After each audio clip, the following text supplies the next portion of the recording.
city counties.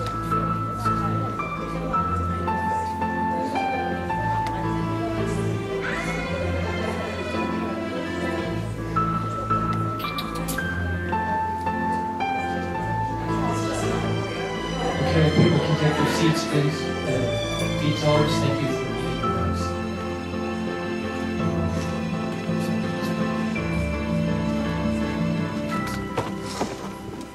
Hello, thank you guys for having me. My name is Heather Payton, and I am a pharmacist that works over actually at the San Antonio Military Medical Center. But I did my residency training here at the VA, so it's good to be back. Thank you guys for having me back. My presentation is going to be a little bit more general, more common issues that you see with pharmacotherapy when we're treating our older adults.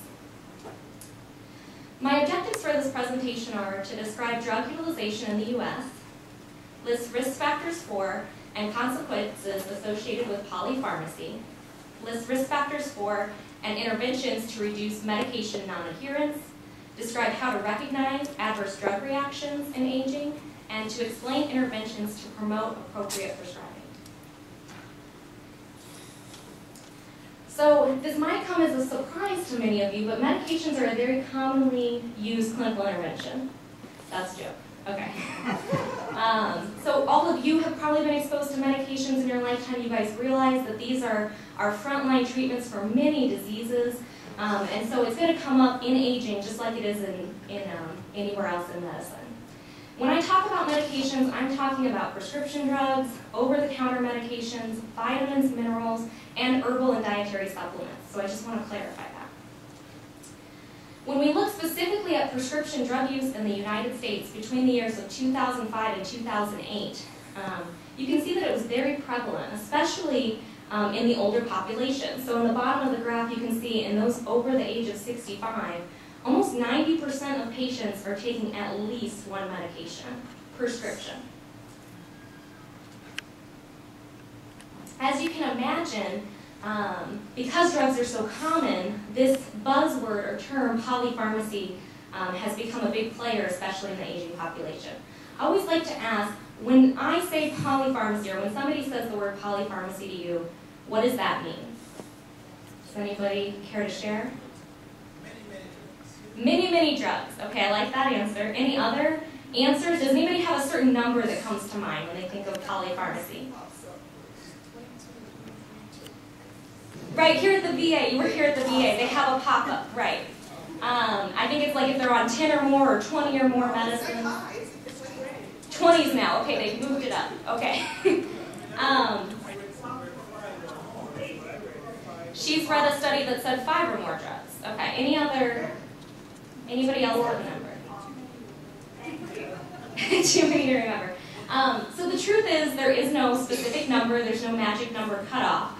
The true definition of polypharmacy is taking more medication than is needed, more than is clinically indicated. And so somebody could be taking one medication that they do not need to be taking, and that could be considered polypharmacy. In the same regard, somebody could be taking 20 different medications, and they could all be indicated, right? They could have a specific reason and need for every single one of those. So I just want to clarify that it's not a specific number. It's more of just whether or not the drug is still needed. All right, so a pop quiz for you guys. I hope you reviewed all your medications before you came to my presentation. Which of the following do you think is an example of polypharmacy? Use of a diuretic or water pill to treat edema caused by a calcium channel blocker. Use of simvastatin and gemfibrozil together. Use of gabapentin and pregabalin, or all of the above. Just shout out your answers. All of the above? All of the above. Any other thoughts? All right. Well, I appreciate, gentlemen in the front, you are correct. It's all of the above. Answer A, if we're using one drug to treat the side effect of another, that's polypharmacy, right? They didn't need that second drug. We could have changed the first drug. If we use simvastatin and gemfibrozil together, which are 2 cholesterol medications, that's actually a contraindication. Those 2 drugs together can cause severe adverse effects and are not supposed to be taken together.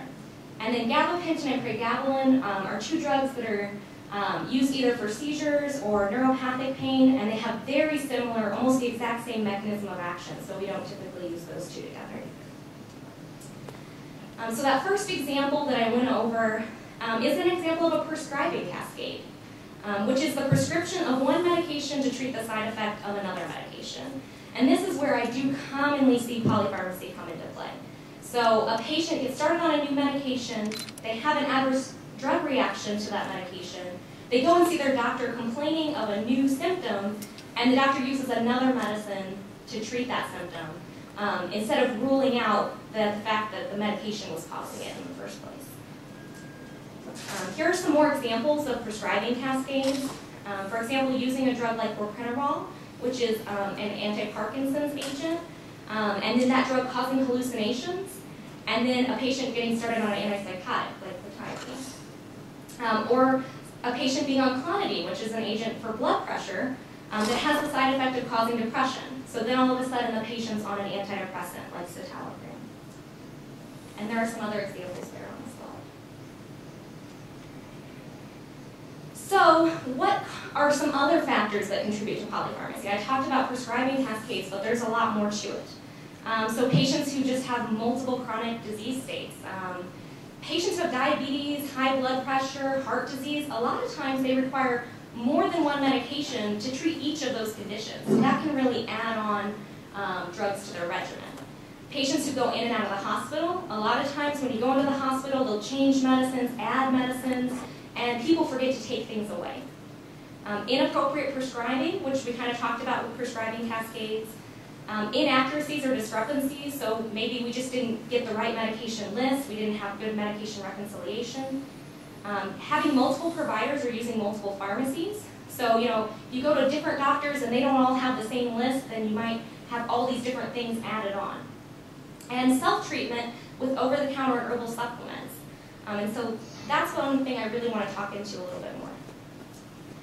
So over-the-counter medications and dietary supplements are something that's very readily available to the public.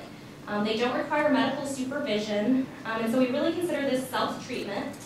Unfortunately, there is a misconception that if a medication is herbal or natural, that means it's safe. And we as medical providers know that that's not always true. These drugs can have drug interactions with prescription medications, they can have adverse effects, toxicities, and one of the biggest problems with over-the-counter supplements is that they're not regulated like drugs are, okay? There's not really that quality. We don't know if the product is quality. We don't know if the agent actually has what's on the label. There's just not the same regulation from the FDA that we have with prescription drugs. Patty, I'll be there tonight after work, but I have to get up. I think we need to mute one of the Veto sites. Veto sites, yeah. Sorry about that. Okay, so looking at dietary supplement use, you can see that just like prescription drug use, there's an increase in patients who are of older age. And Veto sites, could you please mute your mic? But I really am glad I'm almost through one more day.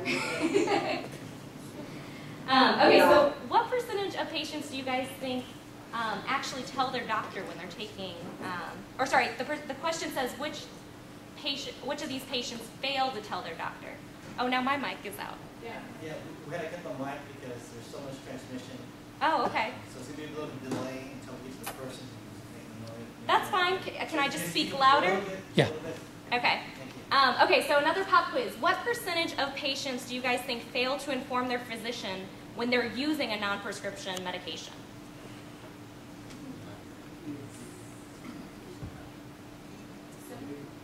Okay, we got a 75. What? C. C, 75. Any other guesses? D. D, 90. You guys are thinking high. I like it. So it's actually about 75% of patients. But I love what you guys the direction you were thinking, which is patients aren't going to come over and be like, oh, I'm taking this and this and this over the counter. You have to ask them. And it's something I make a big point whenever I'm reconciling a patient's meds in the clinic. I always ask, do you take anything over the counter? And I clarify that. Vitamins, minerals, herbs, supplements, I use all these terms. Sometimes I say something like, do you take anything for weight loss? Do you take anything for sleep?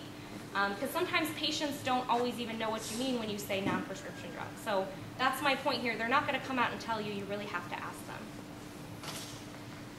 So why do we care? Why do we care if people are on a bunch of medications, extra drugs that they don't need? Why do we care if their medication list is really long?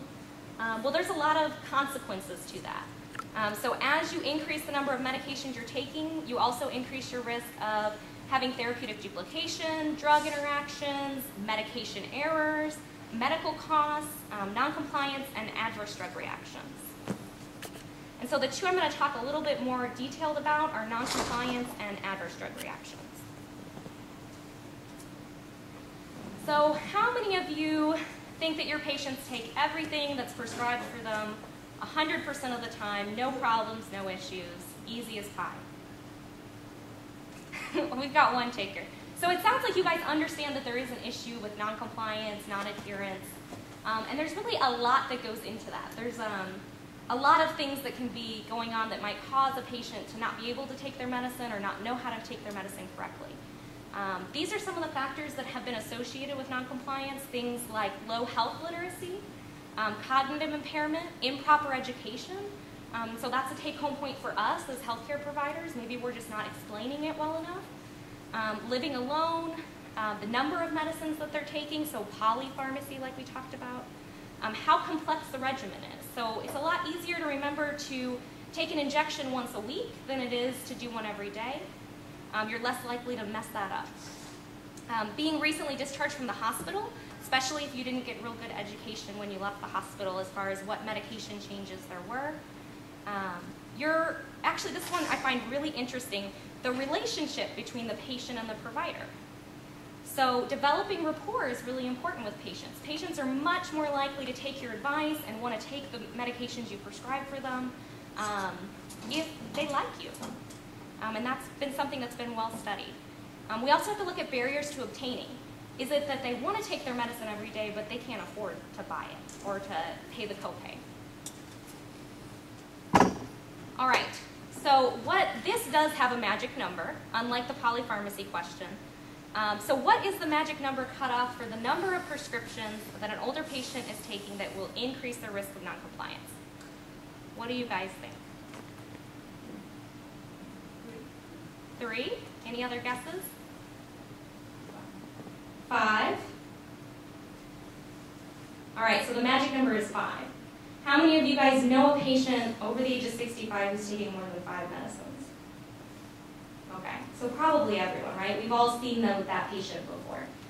So just being on 5 or more medicines, they're already at risk of noncompliance, plus all those other things I just talked about. So what do we do about this? So we realize patients aren't going to take their medicines exactly like they should. They're going to have issues with compliance, so how do we fix it? Well, counseling is a big thing, and something I know myself as a pharmacist I'm very passionate about. So making sure a patient understands why that medication is important, why they're taking it, and how to take it. Written medication information. This is something I also practice. Anytime I make a change to a patient's medication regimen, I type it out, write it out, and make sure it's written down for them so they have that information to take with them. Behavioral interventions, memory devices, so you guys have probably all seen a pill box before. Those are very popular as compliance aids. Telephone linked reminder systems. Like I talked about, developing rapport can be very important to improving a patient's compliance. And maybe getting a caregiver involved. All right. So I also promised I was going to talk a little bit more in depth about adverse drug reactions. The World Health Organization defines an adverse drug reaction as a response to a drug that is noxious and unintended, and that occurs at doses normally used in humans for prophylaxis, diagnosis, and therapy. So you might know adverse drug reaction as adverse effect, side effect, or toxicity. These are all synonyms. When we look at identifying an adverse drug reaction in an aging patient, we need to remember a couple of things. Hazards, which is the person who writes the book on geriatric medicine, says, in evaluating virtually any symptom in an older patient, the possibility of an adverse drug reaction should be considered in the differential diagnosis. So if you guys remember back when I was talking about prescribing cascades, this is the same concept. Anytime a patient comes in, especially an older patient, complaining of something new, the first place you should look is their medication list.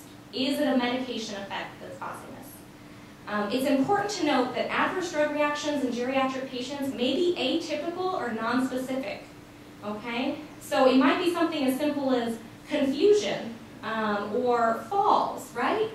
It might be harder to say which medication that is that's causing that. Oftentimes, we might confuse an adverse reaction as a symptom of aging.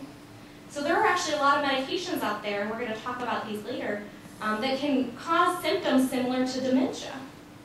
Okay, so you might think, oh, they're just getting older, they're developing dementia, but it might actually be a medication they're taking. And it may go unrecognized. The patient might not report it, they might not think of it as an adverse reaction. So what are some risk factors for adverse reactions in aging? Why are we so concerned about adverse drug reactions in the older patients? Patients of advanced age, patients with multiple comorbidities, multiple prescribers, polypharmacy, noncompliance. As you can probably tell, these are terms that I've already talked about a lot. These are things that actually put you at risk of adverse drug reactions. And then the one I really want to talk about more closely is the pharmacokinetic and pharmacodynamic changes that occur with aging. And that's why patients are more sensitive to adverse drug reactions. So pharmacokinetically, patients will have changes in how they absorb medications, how they distribute medications throughout their body. For example, with absorption, they're going to have decreased gastric acid secretion and blood flow, and this may impair drugs that require acid for absorption. They've noted that in older patients, there's a delayed rate in how quickly drugs are absorbed, but no difference in the extent of absorption. For distribution, a lot of times as patients get older, they become more frail and they're going to have lower lean muscle mass and higher percentages of body fat. And that's going to affect drugs because we have water-soluble and fat-soluble drugs. Water-soluble drugs go into the muscle, fat-soluble drugs go into the fat. And so those fat-soluble drugs, things like diazepam or Valium, are going to stick around longer in an older patient. Some more pharmacokinetic changes. We're also going to have changes in how older patients metabolize drugs. They have a decrease in their liver mass and liver blood flow, and as you guys probably know, the liver is a place that many medications are metabolized. There's going to be an increase in the bioavailability of drugs that undergo first-pass metabolism and drugs that go through phase 1 metabolism. There's also going to be a decrease in renal blood flow, and just like I talked about the liver being an important place to eliminate drugs, the kidney is also another place that drugs are eliminated. So you're going to see decreased elimination of drugs that go through the kidney as well. Pharmacodynamically, when we talk about how drugs impact the body and not how the body impacts drugs, we see increased sensitivity to medications as well with older patients. They have an increased sensitivity to the central nervous system effects of drugs, so any drug that can get into the brain, that can cause sedation, you know, all those drugs that come with that label that say, don't drive or operate machinery after you take this medication, anything like that, they're going to be much more sensitive to. They're also going to have increased anticholinergic sensitivity. And anticholinergic medications are those ones that I was talking about that can cause cognitive impairment, similar to dementias. They can cause orthostasis, constipation, urinary retention, blurred vision, and dry mouth. So another pop quiz to see how much you guys know about anticholinergic medicine. Which one of the following do you guys know as being a highly anticholinergic medication? I know there's at least one pharmacist in the audience who I'm going to pick on. What do you guys think? Just throw out some guesses. I won't bite. C, okay. So oxybutynin and ditrophan, that's a really good guess. I'll talk about it in a second. What else? B, somebody thinks B, Benadryl. All right, so it's actually all of the above. Oxybutynin was a wonderful guess because it's actually under a class of medicines called anticholinergics. So that one was an easy one to identify. Amitriptyline or Elavil is a tricyclic antidepressant, and all of our tricyclic antidepressants are highly anticholinergic. And diphenhydramine or Benadryl is one of those over-the-counter drugs that I was talking about that's readily available to the public but has a ton of adverse effects, mostly related to anticholinergic effects. Paroxetine is a SSRI used for treatment of depression, and it's actually one of our most anticholinergic SSRIs. Most of the other SSRIs that are available aren't as anticholinergic. So if you guessed any of the above, you were right. Here is a table, not inclusive, not all-inclusive, of anticholinergic medications. And the point of this table is for you to realize that there are anticholinergic medications in almost every class of medicine. So antidepressants, antihistamines, antimuscarinics, anti-Parkinson's agents, antipsychotics, gastrointestinal agents, muscle relaxants, opiates, it's across the board. Okay, so just be aware that there are a lot of anticholinergic medications out there. Geriatric patients are going to be more sensitive to them, and I encourage you to go out there and find yourself a good list of them so that you can be aware of which ones might be causing some of those anticholinergic effects. All right, so we can't talk about adverse drug reactions in aging without talking about falls, right? We always think of falls and how medications might be affecting patients and their risk of fall. Just like I was just talking about with anticholinergic medicines, there's a lot of medications from many different drug classes that can increase a patient's risk of falling. The ones at the top are considered psychotropic agents. Those are things like sedative hypnotics that we use for sleep, antidepressants, antipsychotics. Then we have our psychoactive agent, which psychoactive basically means any drug that acts in the brain. And then at the bottom, you see there's also things like antihypertensives, antiarrhythmics, and hypoglycemics that can cause falls, especially if the blood pressure or blood sugar gets too low. So, some did you knows. Did you know that the risk of falls doubles for every psychoactive medication added to a patient's drug regimen? And that includes medications that are being taken as needed at least one time a week. So I want you guys to remember this, that just because a patient takes tramadol for pain and they're like, oh, I use it maybe once a week, that still counts. That can still increase their risk of falling. Patients taking 5 or more medicines, so this is where that magic number 5 comes in again. Patients taking 5 or more medications are at increased risk of falls regardless of their pharmacological category. And so I think this kind of just goes along with the whole idea of polypharmacy, and the more medications you take just increases your risk of adverse effects. I wanted to show you guys this meta-analysis so that you can see I'm not making this up. Psychotropic agents are definitely linked with falls. This is a meta-analysis that was pooled data from 40 observational studies looking at the risk of falls in patients greater than 60 years of age, taking all these different classes of psychotropic medications. As you can see, the odds ratio is greater than 1, so that means there's a positive association between falling and taking one of these medications. And there's 2 big take-home points I want you to get from this, which is, across the literature, the risk of falls is similar for tricyclic antidepressants and other antidepressants, including SSRIs. So you might, in geriatric patients, see more commonly that we avoid tricyclic antidepressants. The reason for that is because of all those anticholinergic side effects I talked about earlier. The risk of falls is the same. So any antidepressant you give a patient, even an SSRI, which is typically well tolerated, can still increase your risk of falls. The other take-home point I want you guys to get from this is there is also not a significant difference in fall risk between long-acting and short-acting benzodiazepines. So again, in geriatric or older patients, a lot of times we prefer those short-acting benzodiazepines over longer-acting ones. The reason for that is because the long-acting ones can accumulate, stay in your system longer, and cause adverse effects over a longer period. So by giving them a shorter acting drug, we're decreasing their exposure to the medicine. But the risk of falls is the same. All right, so I've talked about a lot of negative. All right, I've talked about the problems that we have with prescribing in older adults. I've talked about adverse effects, falls. So what do we do to promote more appropriate prescribing? What do we do to try to fix some of these problems? So there always is the option to obtain a complete medication history and assess compliance at every visit. That's something I as a pharmacist always do, and I encourage all my providers, anybody who's prescribing medication or seeing patients who take medication, to get involved with. There are also tools out there specifically designed for geriatric patients to help avoid or reduce potentially inappropriate prescribing. And there's 3 I'm going to talk about. There might be more out there, and if you know of them, I'd love to hear about them. So I could add them to this presentation.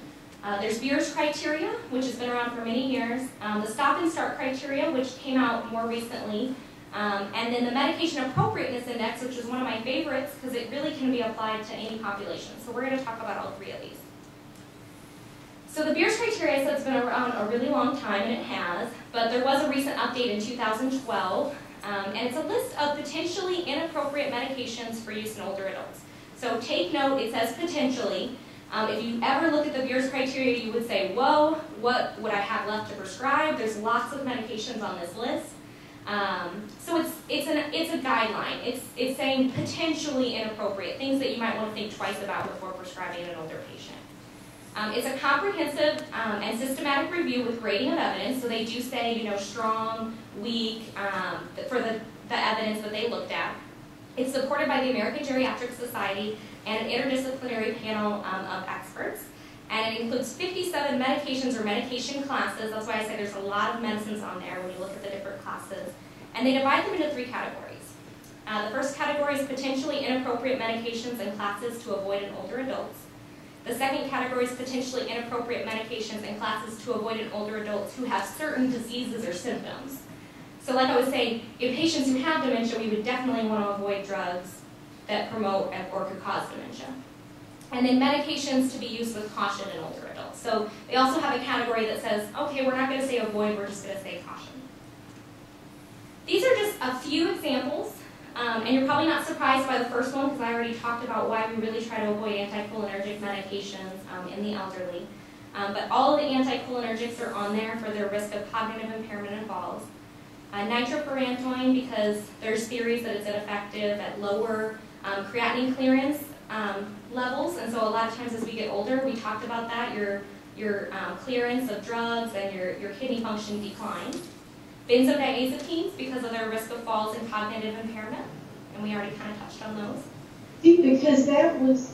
Sliding scale insulin is another one that's on there because of the risk of hypoglycemia and the fact that it's really not been found to be more effective than other insulin regimens. NSAIDs are on there. I like to point this one out because, again, these are things that patients can buy over the counter. Ibuprofen, naproxen, Motrin, Aleve, because of the increased risk of gastrointestinal bleeding, especially in older patients, and muscle relaxants. So there are some limitations to Beers criteria. One of the biggest limitations to any guideline we have to prescribing in older adults is the fact that a lot of times older adults are excluded from clinical trials. If you ever look at an inclusion or exclusion criteria, they might have an age cutoff, or it might just be that they don't enroll enough of those geriatric patients to really assess the medication in them. And so that's a big limitation to the Beers criteria. It also does not address other types of potentially inappropriate prescribing. Okay, and so those are kind of some of the examples I talked about earlier. So drug-drug interactions, duplications of therapy, those are still inappropriate as well, but they're not going to be on the Beers list. It doesn't address all types of inappropriate prescribing. For example, there is also theories that we underprescribe in geriatric patients. So we're like, oh, they're old, let's not worry about it, let's push it to the side. So that is also a concern, which is kind of contradictory to everything that we've been talking about, but it is something that is discussed. And it doesn't address hospice or palliative care patients where a lot of this stuff goes out the window. We just want to manage their symptoms, we want to make them comfortable. The stop and start criteria came out in 2008, so like I said, it's a lot newer than the original Beers criteria. It was a consensus guideline with criteria for appropriate prescribing in older adults. So it does have the stop criteria is basically a list of medications that you would not want to prescribe or you would want to avoid in geriatric patients. But then they added in this thing called the start criteria, which addresses that thing I was talking about underprescribing. So they also include a whole bunch of evidence-based recommendations regarding drugs that you do want to prescribe in patients. So I'll give you guys some examples of those. So these are some examples of the stop. It's kind of similar to the Beers criteria. You don't want to use tricyclic antidepressants in dementia. You don't want to use NSAIDs, especially in patients with renal failure. You don't want to use neuroleptic drugs in patients who are at risk of falling. But then we also have the start criteria, which is a list of things that maybe we should think about prescribing in our older patients. So in patients who have atrial fibrillation, prescribing warfarin. Prescribing statin therapy to patients who have significant cardiovascular disease. Antidepressants to patients who are depressed to treat depression. Metformin for type 2 diabetes. So it goes a little bit beyond the Beers criteria. And now my favorite, the Medication Appropriateness Index. The reason this one's my favorite is because it's a lot more general. You could apply it in almost any situation. You could probably apply it with younger patients as well as older patients, because polypharmacy is one of those things that's creeping into every age group these days. And it's a list of questions. List of questions you should ask yourself every time you're looking at a patient's medication list, and you can ask this question about every single medication on their list. So the first and most important question, is this drug indicated? Do they have a reason to be taking it? Is the drug effective? Is the dose right? Are the directions correct? Are the directions practical? So we were talking about that before. If it says take 5 times a day, that might not be very practical. Can we find a way to make it less times a day? Are there significant drug-drug interactions? Are there drug-disease interactions? Is there unnecessary duplication? Is the duration of therapy acceptable? And very importantly, is the drug the least expensive alternative that we can use to treat the patient effectively? All right, so taking all of that into perspective, I'm going to give you guys some patient cases to think over. The first patient case is JR, and he's a 78-year-old man who presents to the pharmacy with a new complaint of urinary difficulty, described as inability to start and maintain a urine stream. Past medical history includes high blood pressure, osteoarthritis, high cholesterol, and coronary artery disease. The medication list includes aspirin, metoprolol, atorvastatin, APAP or acetaminophen, which is Tylenol, and diphenhydramine or Benadryl. So obviously we could do a lot to assess this patient and try to figure out what's going on, but like I said, I think the first place you should look is there any medication that might be causing the symptoms? So of the medications that I have listed there, which one do you guys think might be contributing to his problems with urination? See, I love it. You guys got it. Benadryl, right? My least favorite drug.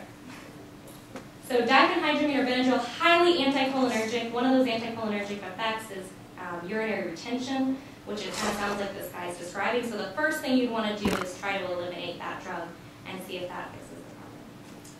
All right, second patient case.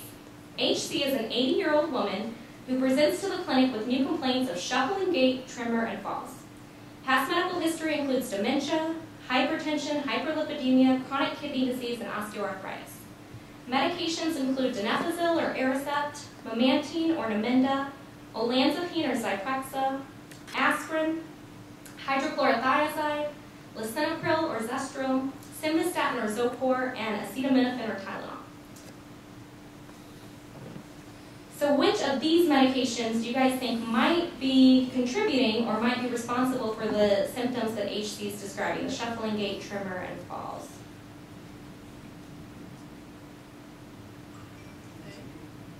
A, okay, any other guesses?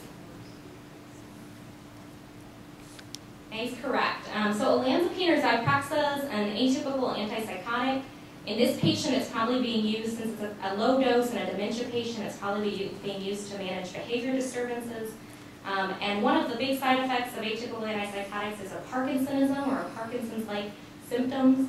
And so that would be something you would want to eliminate to rule out, is that what's causing her symptoms? All right, so my overall recommendations, my take-home points for you guys. Always obtain a thorough medication history. Adjust medication dosage, taking into account those pharmacokinetic, those pharmacodynamic changes that we talked about. There's a reason they have those geriatric dosing guidelines on a lot of drug labels, drug package inserts. And a lot of times you guys notice that the dosing recommendations for geriatric patients are lower. Document the need for each medication. Monitor for adverse drug reactions. Always begin with lower doses and titrate slowly to effect. So you guys have probably heard the age-old saying, start low, go slow. Try non-pharmacological therapies before you try pharmacological therapies. So that was something that Hannah really promoted in her presentation. You always want to establish therapeutic endpoints, and if a person is not reaching those endpoints on a medication, that's a good reason to stop. You want to regularly review the need for chronic medications. You want to avoid drugs which might worsen a patient's other disease states. You want to minimize use of drugs with CNS and anticholinergic side effects if possible. And you always want to counsel or ask your pharmacist to counsel patients on their medications, because that's one thing that we really love to do. All right, So that concludes my presentation. Do you guys have any questions? The telephone, something about options of helping them with their meds. What exactly is that? Telephone link reminder systems. Yeah. I don't know if it's still available here at the VA, but I think at one point they had something called TeleBuddy. There are resources out there, and I can't give you specific examples right now, where you might be able to get a patient a phone call to remind them to take medication. And I think at one point there was something here at the VA, because I remember we were able to set it up for a patient, like called TeleBuddy or something like that. Telehealth. What? Home telehealth. Home telehealth, there you go, okay, wonderful. So there are resources out there where the patient might be able to receive a reminder phone call to tell them to take their medicine. And that's what I meant by the telephone link reminder. Any other questions? One thing that I see, it's not on here, thank you, is the fact that two juices in particular that has a lot of interactions with medications, and that I think ought to be included when you question your patients about what meds they're taking, also what foods they're taking. Yeah. And that's grapefruit juice and pomegranate juice. Yeah. And I've also heard cranberry juice sometimes too comes into play a lot. Yeah, because it can delay the drug in the system or decrease. Yeah, it can affect the absorption of the drug, yeah, for sure. And the metabolism. So no, you're exactly right. Another thing we have to think about anytime a patient's taking medication is drug-food interactions. So yeah, whenever I say drug interaction, we're talking about drug-drug interactions, drug-food interactions, drug-disease interactions. And so you're right, it's probably important to also ask patients, especially if they're on specific medications that interact with those juices, you know, what kind of diet they're eating. I agree. And there are web-based interaction checkers that Yes. you can plug in a medication and what they're eating or the juice and see if there's an interaction. Right, and so I don't know if the drug reference here at the VA is still Micromedics, but I know Micromedics, when you type drugs into the drug interaction checker, it does that. It gives you all the drug-food interactions as well. Any other questions? As far as you being available to talk to the patient, is that like whenever they're in the hospital, or can you call them at home, or when are you able to counsel patients? Oh, you're saying me as a pharmacist? So I don't work here at the VA. I work over at the San Antonio Military Medical Center, and I work out of their internal medicine clinic, and I do all three of those things. So sometimes I counsel patients at discharge before they leave the hospital. I see patients in a clinic on a consultation basis, so the provider requests that they come see me. And I also, you know, just see patients as walk-ins, you know, that need counseling right then and there. I know here at the VA, or I don't know if you work here at the VA, there are lots of PharmD resources, clinical pharmacists that work in a lot of the different clinics, especially the clinics that have the PACT model. And so that's something where a lot of times we're there on a consultation basis, and we can do telephone, we can do in-person counseling, but that would definitely be, I think, if you think a patient needs more education about their medicine, something to seek out would be a pharmacist, a clinical pharmacist, yes. Yeah. One thing I've always observed was just so much of the confusion on the part of the patient as to what the medication was for, and why is it just not a standardized criteria that we list that on the bottle? That's a wonderful question. So I know here at the VA they have many drugs that default with indication, but the problem with that is sometimes maybe that's not the reason they're taking it. And so honestly, I think it is a standard that I know JCO really pushes for, that you do include indication when you're prescribing medicine. And so that's another great recommendation, which is, you know, if you can't write everything out for a patient, at least write on your bottle, you know, when you write out the prescription, when you prescribe the medicine, write what it's for. So the patient knows when they get that bottle every day, this is my blood pressure medicine, this is my diabetes medicine. So I agree, I think it would be a great standard of practice to have. Any other questions? We in the Alamo Area Council of Government have two strategies that we use to help our seniors. One is what we call a medication reminder, where one of the our vendors charge us a fee every month, but they pre-program the medications into a medication box. Okay. And and it rings as a reminder for the client to take the medication. The second thing is, because we go into the home and we do a lot of assessments, Yeah. we write down those clients who've got a lot of medications, the usage, the doctor, yada, yada, yada, yada. And when we come back to the office, we call the fake or FIC School of Pharmacy. Oh, wonderful. And they help us do the medical alert. And sometimes there's 25, 30 medications, and they go into their system and they can tell the one that would be problematic. Okay. So It sounds like you have a really good system. it is quite an awesome system. Yeah, and so that is one thing they make are those specialty pill boxes with the actual like alarms and reminders. Yes. And those can be really beneficial, but sometimes it's not enough just to put the pills in a pill box. The patient still has to go to the pill box to take the medicine. So those can be really beneficial. I know we do have some of those in our the home-based primary care program here through the VA. I know they have some of those pill boxes with the alarms and the reminders. But I love that you're working with the School of Pharmacy. That's wonderful. Any other questions or comments? Great. Thank you Thanks. guys so much.